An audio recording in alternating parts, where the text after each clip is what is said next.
Guys, ito yung world famous juice ng tito ko na gawa sa paa niya na iniinom ng lahat. Yan na siya, guys.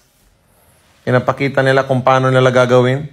Yan na mga tita ko. Nagpipick up na sila ng fruit. Tsaka mga pinsan ko yan.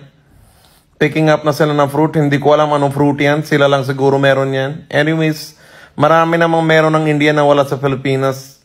Yan, isa na yan. Yung mga katangahan nila yan. Yung gagawin ng tito ko mamaya. Mother chod. Yan ang mga tita ko. Sobra na masipag. Yung pinsan ko nasa likod na yan. Si pinsan ko, masipag yan. Malakas yan. Tignan mo, dami ng dalaw. Oh, diba? Ayan na.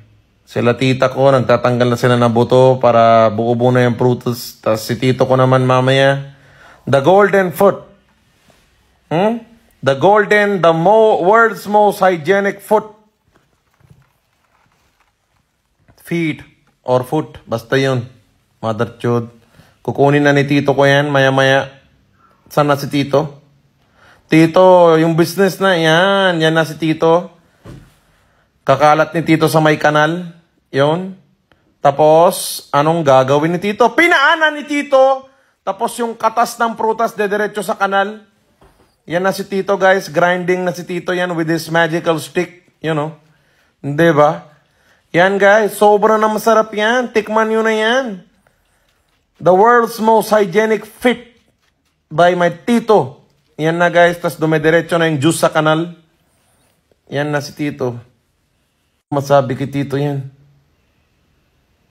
Nag-stalk na yung video. Sa sobrang malinis na trabaho ni tito, nag-stalk na yung video. Ayaw na nila ipakita. Tito naman. Konting hygiene lang naman sana. Tapos sa kanal pa diretso yung juice. Ano yan? Refreshment daw. Tapos, oh my God. Okay guys, inumin nyo na lang pagpunta ko India.